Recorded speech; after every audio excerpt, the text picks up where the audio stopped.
Hi, my name is Anthony Adams and welcome to Ants Talk. Today in our show I am joined by Deni Hines, who will be my awesome co-host as we talk about her musical career, what's happening in her new home of Thailand, and also some old stories she has. Stick around. Our first guest is a solo artist who has been releasing music since the early 1990s. She has found chart success in Australia, New Zealand, Japan and Europe. She came to most of our attention while singing a cover version of the Bill Withers 1971 hit Ain't No Sunshine with the band The Rockmelons. Please welcome my dear friend Deni Hines. Hi Deni. Hello. How is Thailand? Thailand? I'm good, how are you? I'm good. Yeah, Thailand's good, man. It's chilling. It's good. What are you doing? Yeah. Well, at this present moment, I don't mean to rub it in, but I'm sitting by my pool in the condo. I'm the only one here because everybody that lives in the condo pretty much has a day job and I don't. So I'm chilling out by the pool, watching the sunset in Bangkok. It's about 32 degrees. Sounds and I'm loving fantastic. life. Can't complain. I love it. I got a new tattoo today. Now, what did you get? And where did you get it? Hell, where did I get it? Okay, little bit. It's my sixth tattoo, and I got it on the outside of my right foot on the ankle. Very nice. And what is it? Mm-hmm. Well, all of my tattoos, you probably know this, but people listening don't. Yes, all of my let's tattoos tell are them. Egyptian. Uh-huh. Yeah, so I have a big thing with Egyptology. So last week I got one on my left foot on the ankle, and it says magic in hieroglyphics. And on my right foot today, I got eternity in hieroglyphics. I love that. So where do you think your attraction to Egypt and all of that came from?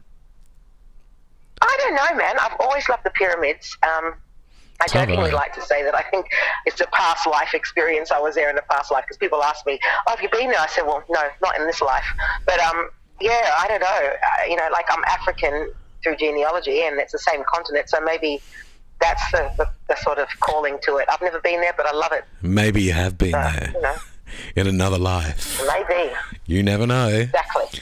So I've got some questions for you. Exactly. Well, that's maybe a good thing, maybe a bad thing.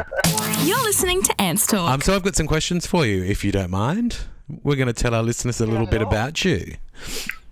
So I was going to ask you, your earliest musical memory, what would it be?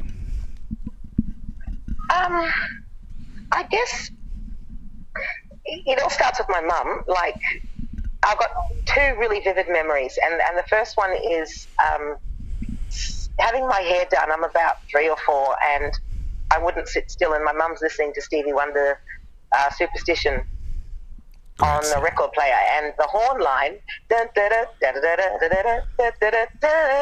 yeah? Well, my mum was singing, "Don't do that, don't you do that, don't do that, you dirty old rat."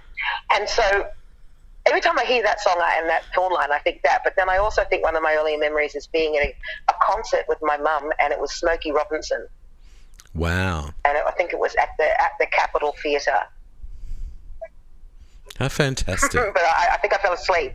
Yeah. So music, and then it's like concerts after that, really, because I think they're the most poignant things. So they're like the two vivid ones of the song and the horn line and that. But then I remember going to Gladys Knight and the Pips. I remember going to Stevie Wonder, Hotter Than July, Kiss. That's when I sort of lost the plot a bit. I came good again, though. The good old Kiss days. I think we all had them, didn't we? Yeah. I still haven't worn the star on my face, though. I want to do it one day. I love Ace, really. I know. Ace. So amazing. So tell us, I know about how you started in the industry, but how did you start in the industry? Tell everybody that's listening. Oh, Anthony. I started because I was hanging out with some friends, and I was making a cup of tea. And this guy walked I was singing to myself, and this guy walked into the kitchen while I was making the tea, and he asked me if that was me singing, and I sort of said yes, because I couldn't lie. And he said, "You've got a really great voice. I'd like you to sing with me in my band. We start on tour in 3 weeks." Wow. And I was like, "I know who you are," because it was, bless his soul, he passed away last year, Paul Gray from Wawani. Love so them. I started singing with Wawani. Oh, my love and me, oh, we're sugar free. you know. They were brilliant, weren't they? Or They were 80s, some of the best 80s, days. but that was so funny. Yeah, look, I was 10 in 1980, so I was probably about 16 when I started singing with them. Yeah, I think I was already out in the because I had clubs. them on my wall. Well, this is the thing, like, I was not singing in Sydney at the time. I was driving to Melbourne, but then we'd go like on a Friday afternoon and I'd say to my mum, I'm staying with a friend, and we'd drive down. There was no mobile, so she couldn't check on me. Exactly, or 8 GPS. hours later, I'd call. I'd call and say, we're here, going to watch some movies and go to bed.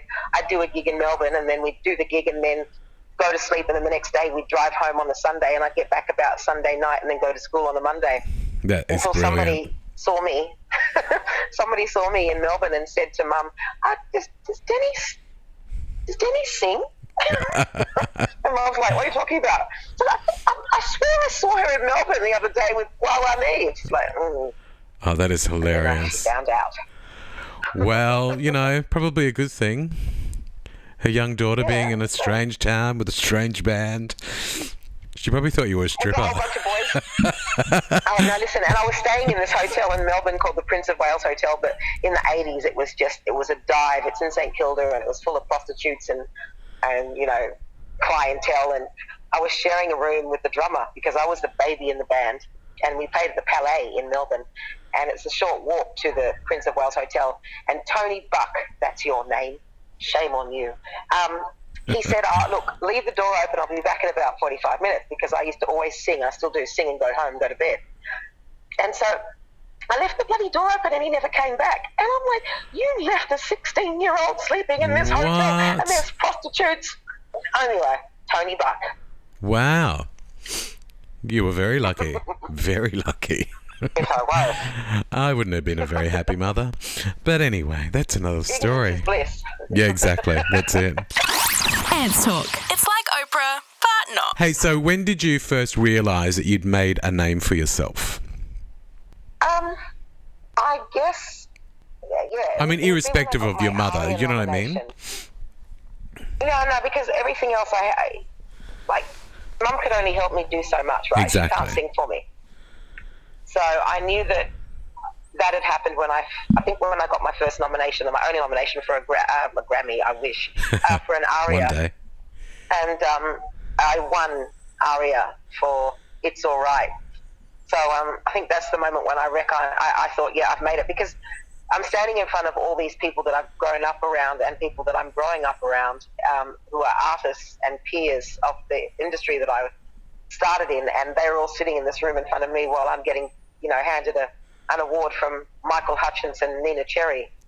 It's funny, because it's even... Unfortunately, I wasn't...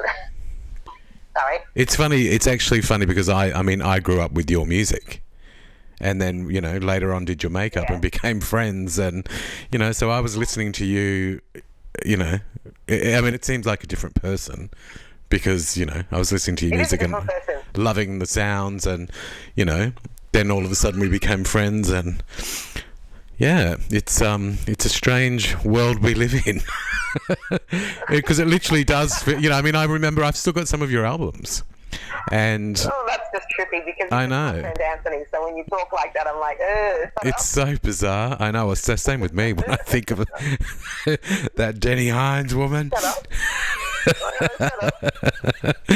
All right. So my next question actually does mention Michael Hutchence. When you did backing vocals for In Excess, what is your favourite memory of Michael? My favourite memory of Michael is when I was doing a vocal on a track called Not Enough Time. And when I was terrified, because I wasn't a fan of In Excess, but I knew their music. And I went to one of their shows before I met the band, and I actually heard all the hits, like all the songs that they had as hits. I knew them. I heard them on Australian radio, but I didn't realise it was all the same band, of the one band that did all these songs. Anyway, so I was asked to do a vocal on a track. I was in the studio hanging out one day with the guys in Sydney at a place called Rhinoceros Studios, and Andrew Farris sort of said, look, we need a vocal. Do you reckon you could... Actually, he didn't say, do you reckon? He said, you can go in there and sing it for us, can't you? And I was like, I used to be a really shy singer. I was like, no, I can't. And then the band are like, come on. And Michael's like, come on, Deni, it's all right, just go in there and sing. So I shut myself and went into the booth. And in the vocal booth, it was like glass floor to ceiling, four corners, so you could see into the control room where the desk is. And it was the days of tape where they had to use tape machines and clean the machines with alcohol. Now it's all digital. And I sound old. And Michael got the alcohol bottle, and I'm in the inside of the booth singing, and squirted it on the glass, and then got a lighter and lit the alcohol on the glass on fire. And even though I was terrified about singing with In Excess or with Michael Hutchence and In Excess, as soon as he did that, I was like, I don't know, he just made me relax. I thought I was going to die. Well, that's it. He probably took all the fear away of singing and this fear came from being burnt to death. So he got a great vocal out of me. Exactly. So all fear gone. Maybe we should all do that when we're nervous. Just start a fire. Yeah. It's actually a great story. Relax. Exactly. I love that. So my next question, we've got to ask about it. What? Celebrity Apprentice. That was the last time most Australians saw you on their televisions. What is your reaction to being on the show? With hindsight, with hindsight, I have to say, I'm glad it's not of today's world that what went down with me on that show happened, because it was bad then, but you can't say anything these days without upsetting someone somewhere, some group somehow. And I'm not the kind of person that goes out and I'm like, I'm human. You annoy me, I'm going to tell you about it. But don't look at me and say you've never done that to somebody, or you've never had that emotion, or you've never felt that way about someone. And they're up in your grill and you just want them out of your face. I think there's a lot of people that, could never say. Actually, I think majority of us, we all get annoyed at people. Everybody does it. It's purely that's being caught by a camera, then it's being edited. And I remember back back when that was actually happening, we had a conversation where you said that, that whole argument in the back of the car with Pollyanna or whatever her name was literally a 3-minute argument. 3-minute argument. A 3-minute argument that was edited into 3 days of footage. Well, it made good television. Well, and that's what they love. And then they had their villain, didn't they? They hated me, but they got good ratings. Now, I've got to say that I'm not one for being hated and getting ratings, because I didn't get enough money out of that show to go and see a shrink after the shit that I went through on the back of that show. Exactly. But what doesn't kill you makes you stronger. Well, that's it. And just think, there's so many other people out there now to hate that, they've taken all the attention away. Oh, they have. I truly do think it's amazing that this happened 8 years ago rather than today.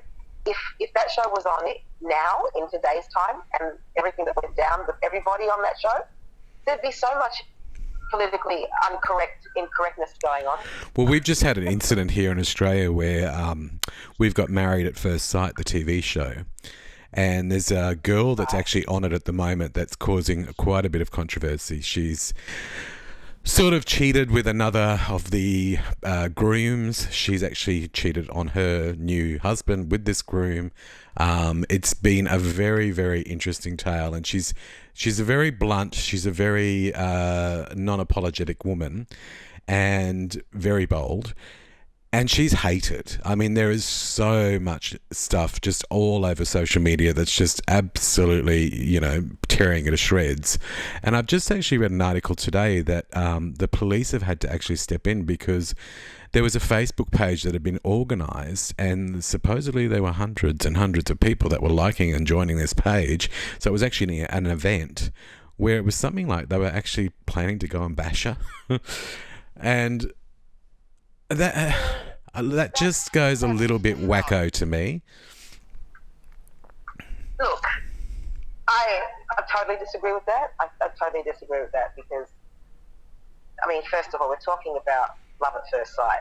Exactly. Like, this is not this. I mean, I don't know anything about it except that shit. I'd hate to meet someone just now and think, fuck, oops, sorry, I got to marry you now. Like, really? Yeah. Really? Well, you know, shit will probably go down because no, I don't think so. Like, I don't know, but hey, I wouldn't go as far as setting up a Facebook. I don't have that much time on my hands to sit down and. Well, I mean, I think that's a very big step of Facebook page and get people to do something.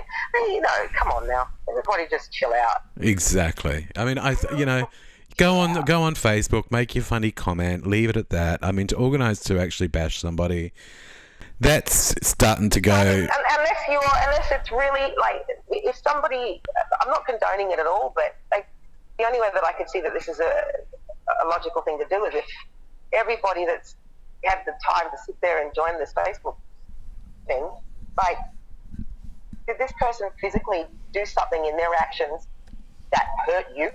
Well, like, exactly. Honestly, made an impact on your life as you are today? Like, before she did whatever I don't know what she did, but before she did what she did, was your life different? It's interesting, Because isn't if it? it wasn't, then why are you so upset by somebody? Are you annoyed because you can't do what she's doing? Well, half the time I do think that does come into it, because there really is a level of everybody wants to be famous these days.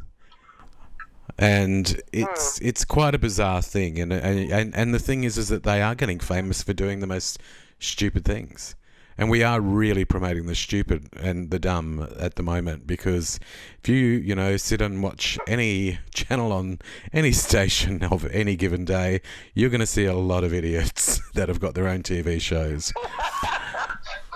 and I watch internet TV, so and it's funny. I mean, it's like myself. I mean, I'm doing this podcast, but at the same time, I've done that because I actually hate being in front of the camera these days. Where when I was younger, I would leap in front of any camera that I could see, but these days I'm just like, camera hoe back in the day, weren't you? that's right. Where I'm just like, yeah, no, I don't want to be seen. I maybe still want to be heard, but I don't want to be seen. No, I like podcasts because you can just, I think, see, now I could say this and someone's going to get upset. Don't get upset. Say it. I think thinking people listen to podcasts, it's like, they want to not be stimulated visually, but being stimulated audibly. And there's some brilliant ones out there. There are some amazing I podcasts. personally like all the crime stuff, like We share that passion. Garage and oh yeah. We definitely share that It was passion. amazing. So I've got some more questions for you. Tell us about your move to Thailand. Well, In 20 words or let less. me start that by saying, Sawadee ka. My husband and I moved here 19 months ago. We were here a few years ago for about the fourth time together. And I looked at him as we were caught in a rain shower that was hot and lasted for about 20 minutes and said, it's so nice to have a place to go to instead of going back to a hotel. I love it here. And then 18 months later, we moved to Thailand. It's a brilliant place, isn't it? I fell in love when I came to visit. I love it. It's, Yeah. It's warm. I didn't love that bit, but I loved it. You're soft. I am. I'm very soft. You're not coming, summer's coming, not that there's ever really a winter. I go for 4 days, and it's about 26 or 27 degrees instead of 36 or 37 degrees. And, so in April, summer comes and a thing called Songkran, which is a huge water fight, like a water festival for 5 days, where if you are a visitor in this town or a expat living here or a local, through those 5 days, if you do not want to get drenched, don't leave your house. I think that would be so much fun. I have got a serious water gun. I bought it last year. I'm not playing. I was a sniper. I was like, I dare you to walk past. You will go home wet. So you're going to shoot up some tourists this year, are you? Absolutely. And locals. Well, it's either be shot or shoot. Well, that's it. Fair is fair is fair. And I've also heard there's been some impressive gigs over there for you. Do you want to tell us about them? Oh, some gigs in Vietnam, Yes. which was amazing. I went over for the Australian government over there, or ambassadors' offices, and did a music festival in a place called Hue, and I did 3 amazing locations in Hue. It was like Vietnamese audiences. Who'd have thunk it, hey? I know. I remember watching one of your Facebook Lives where you'd actually filmed the stage in Vietnam, I think it was, before you'd actually appeared, and it was literally like a tin shed in the middle of this street, and then all of a sudden there were thousands upon thousands of people. That was... One of the gigs I did, it was hilarious because I say like 3 beautiful locations. 2 were the back of palaces and 1 was in the old city of Hue. 1 was when they said to me I was going to do a gig in a intersection. I thought that was and amazing. I thought they built a stage in the middle of an intersection and roped off an area so that the traffic could go up and down. But I was looking at all those people and just thinking, some of these people would never have even heard of you, seen you, known you. What an experience for not only you, but for them. No, I know. Well, for me, it's like, wow. But yeah, because they liked me though. I mean, they didn't understand. A few people speak English. They got a few words. I'll tell you the interesting thing that I had to do before I went there, which I didn't have a problem with. Vietnam's a communist country, and so before I went over as an artist, I had to send over all the lyrics to the songs that I was singing, because not that I have anything political, but I'm not allowed to sing anything political or overtly sexual. So no Hit Me Baby One More Time. No. It's a fascinating place. I really want to get there one day. Oh yeah, pull up to the bumper, baby. I have to explain that's just like about parking a car in a car park. Probably because it's got the bumper. This is Ants Talk. Okay, I've got a couple of just some random questions. If you had to choose one person from today's music acts to record with, who would you choose? One person? Yeah, just one person. So a solo act, and they have to be from today's talents. Layla Hathaway. Oh, there you go. Good choice. Yeah, she's amazing. Oh, God, I was hoping you were going to be forced to say somebody else that you didn't like, but damn it. Lady Gaga. No. Oh, she's pretty good. You know, I love the Gaga. She got an Oscar today. Well yeah, done. she got it. Best song. Yeah, and I love that song. Shadow. Yeah, good song. Okay, copyright. Okay, you're holding a dinner party, and you can invite anyone dead or alive. Who are you going to invite? And you can pick 6 people. Okay.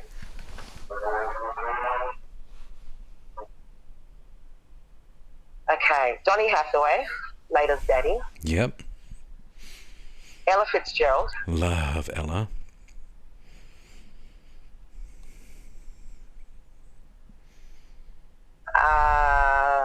Martin Luther King. Would be brilliant to talk to.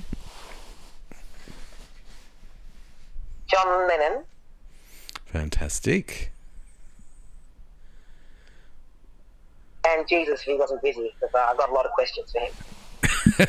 Actually, you know what? You never really hear people say his name to invite to the dinner party. That's actually a very good one. I would never have thought of him myself. Oprah would be in there for me. Because I reckon the conversations between, I'm not being blasphemous, but I'm just saying, if somebody could come, if I could get Jesus or Allah or Buddha or anybody that represents to come down and talk to John Lennon, Martin Luther King, Ella Fitzgerald, Deni Hathaway. There'll be some very interesting conversations going on. Yeah, but I'd also want them to sing. I'd be like, come on, just give us one. At the end of the night. Just give us one. Have another vodka. Maybe at the end of the night. All right, so where would you like to be in another 20 years?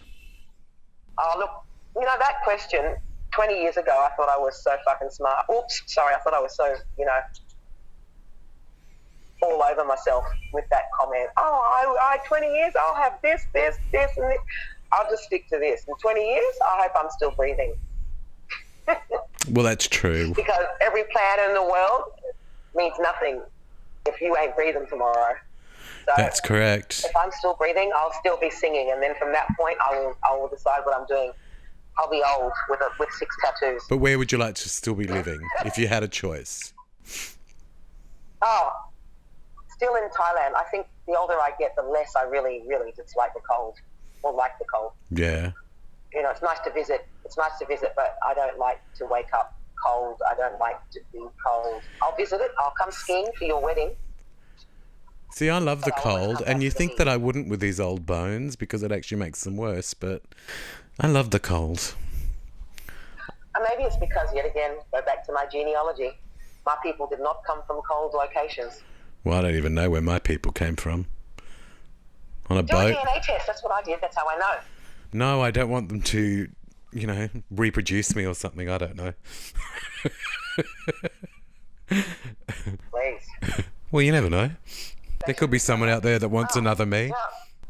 Yeah, well, good luck with that. They'll clone, but I think before they start cloning you or I, we really got to do something really important and groundbreaking. There's no point cloning Dolly. She's already been cloned. They don't need any more idiots. Well, that's They true. need smart people. Well, hopefully I... And we ain't that smart, I hate to tell you. We're cute, but we're not that smart. We're basking in our mediocrity.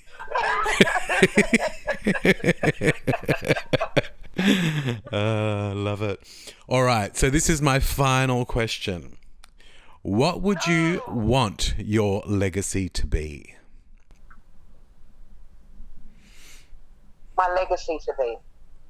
And I'm going to actually ask this of every guest that I have on the show, because I'd like to think that in years to come, when this show is still going, that people can actually listen back and go, oh my God, she did her legacy. It was, everything is, everything as it should be.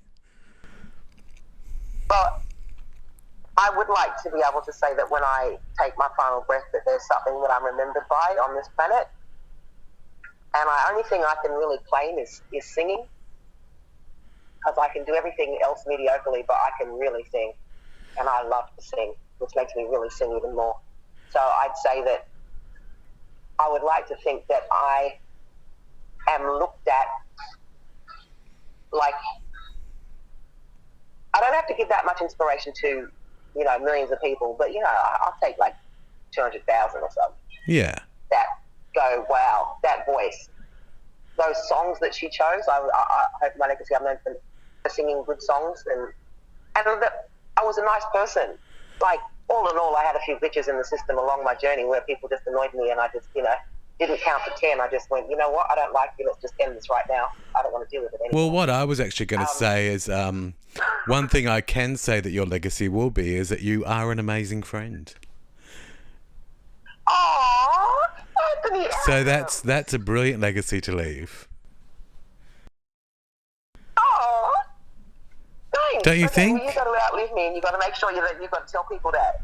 Yeah, well, that's true. Tell people that. And if not, and if I go first, then I don't know, spread any rumor you'd like, really. Well, Deni, thank you so much for having a chat to us. You know that I love Thank you you. for talking to me, Anthony. I love you too, and I miss you. Come visit me in Thailand. I shall very soon, I hope. We've got to do that trip over to New York. I've got to have a stopover somewhere. Yes, you do. Sawadee-ka. All right, my darling, we have a beautiful day, and I shall speak to you very soon. I will. Enjoy your evening. Thank 4 hours you. difference. Sydney, Bangkok. Bye. Bye.